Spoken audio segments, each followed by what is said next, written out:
রাজারহাটের ঝালিগাছিতে বিদ্যুৎস্পৃষ্ট হয়ে মৃত যুবক। রাজারহাটের ঝালিগাছিতে বিদ্যুৎস্পৃষ্ট হয়ে এক যুবকের মৃত্যু হয়েছে বলে জানা যাচ্ছে। এই মুহূর্তে শাকিল মুস্তাক রয়েছেন।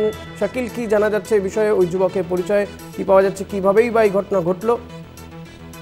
গতকাল রাতে দক্ষিণ চব্বিশ পরগনা গাজীপুর এলাকার বাসিন্দা শুভ সর্দার, বছর 22-এর এই যুবক এবং রাজারহাট থানা এলাকার ঝালিগাছি এতে একটি নার্সারি বাগানে কাজ করত এবং গত রাতেই কিন্তু নার্সারি বাগানের 4 জন কর্মী শুভকে আহত অবস্থায় রাজারহাটের রেফজনি হাসপাতালে নিয়ে গেলে চিকিৎসকরা তাকে মৃত বলে ঘোষণা করে। এরপরই তার পরিবারকে খবর দেওয়া হয়। তার বাবা শুভ সর্দারের বাবা কিন্তু তার সেই রেফজনি হাসপাতালে আসলে এবং এসে দেখে তার ছেলে মৃত অবস্থায় পড়ে আছে। এরপরেই কিন্তু বাড়ির লোককে যখন ফোন করছিল সেই সময় এই নার্সারি বাগানের যে 4 জন কর্মী ছিল সেই কর্মী কিন্তু তার বাবার কাছ থেকে ফোন কেড়ে নিয়ে কিন্তু এলাকা থেকে চম্পট দেয় হাসপাতাল থেকে।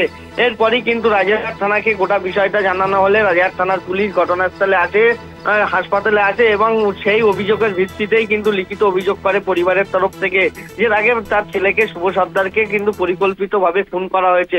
এরপরেই কিন্তু তদন্তে নামে রাজারহাট থানার পুলিশ 2 জনকে আটক করে। নার্সারি বাগানের যে মালিক নিমাই মণ্ডল এবং টগরি মণ্ডল, তাদেরকে জিজ্ঞাসাবাদ পরেই কিন্তু বেশ কিছু গাফিলতি দেখা যায়। এরপরেই কিন্তু তাদেরকে গ্রেপ্তার করা হয়। ইতিমধ্যেই কিন্তু বারাসাত আদালতে তাদেরকে পাঠিয়েছে রাজারহাট থানার পুলিশের পক্ষ থেকে। তাদেরকে নিজেদের হেফাজতে নিয়ে তদন্ত করবে এমনটাই কিন্তু জানিয়েছে পুলিশ সূত্রে। ধন্যবাদ শাকিল। কথা বলছিলেন আমাদের প্রতিনিধি শাকিল মুস্তাকের সঙ্গে।